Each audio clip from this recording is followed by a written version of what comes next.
বড়দের উপস্থিতিতে করবেন। সঙ্গে শুভ শিলান্যাস হচ্ছে হাজারদুয়ারি বিশ্ববিদ্যালয়, যেটি হয়ে উঠবে আগামী দিনে একটি ইতিহাস চর্চার উৎকর্ষ কেন্দ্র।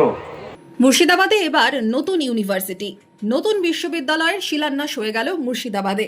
শনিবার মুর্শিদাবাদের লালবাগের নাকুরতলায় সভা থেকে মুর্শিদাবাদ হাজারদুয়ারি ইউনিভার্সিটির শিলান্যাস করলেন পুর ও নগর উন্নয়ন মন্ত্রী ফিরহাদ হাকিম। ফিরহাদ হাকিম দাবি করেছেন, ইতিহাস চর্চার গুরুত্বপূর্ণ কেন্দ্র হিসেবে তৈরি হবে মুর্শিদাবাদ হাজারদুয়ারি ইউনিভার্সিটি। আরও কি দাবি করলেন ফিরহাদ হাকিম? যে জায়গায় ইতিহাস সৃষ্টি হয়েছে, যে জায়গা নিয়ে ইতিহাস সৃষ্টি হয়েছে, বাংলা হিসেবে আমরা যে জায়গাটা নিয়ে গর্বিত, সেই জায়গায় বারবার করে বলি, যেথা বাঙালির খুনে লাল হলো যেথা ক্লাইভের খঞ্জর। এদিন মঞ্চ থেকে কাটরা মসজিদের কাছে মুর্শিদাবাদের ঐতিহাসিক তোরণেরও শিলান্যাস করেন ফিরহাদ হাকিম। মঞ্চে ছিলেন জেলা শাসক নিতিন সিংহানিয়া, ছিলেন তৃণমূলের মন্ত্রী বিধায়ক থেকে জনপ্রতিনিধিরা।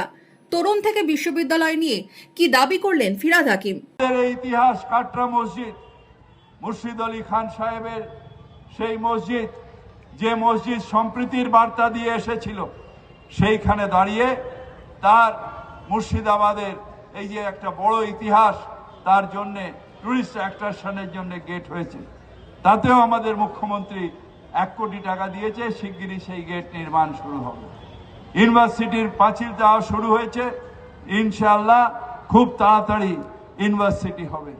এটাকে টুরিস্ট হাব, টুরিস্ট সার্কিট হিসেবে অলরেডি পশ্চিমবঙ্গ সরকার ডিক্লেয়ার করেছে। আমরা চাই মুর্শিদাবাদের মানুষ ঐক্যবদ্ধ হয়ে থাক। মুর্শিদাবাদ ইউনিভার্সিটির পর এবার নতুন ইউনিভার্সিটি মুর্শিদাবাদে। সম্প্রতি মুর্শিদাবাদ ইউনিভার্সিটির নাম বদলে হয়েছে মুর্শিদাবাদ কৃষ্ণনাথ বিশ্ববিদ্যালয়। এরপর মুর্শিদাবাদ হাজারদুয়ারি ইউনিভার্সিটির শিলান্যাস ফিরহাদের। কবে সম্পূর্ণ হবে নতুন বিশ্ববিদ্যালয়, সেদিকেই তাকিয়ে জেলার মানুষ। Bureau report, imagine community media.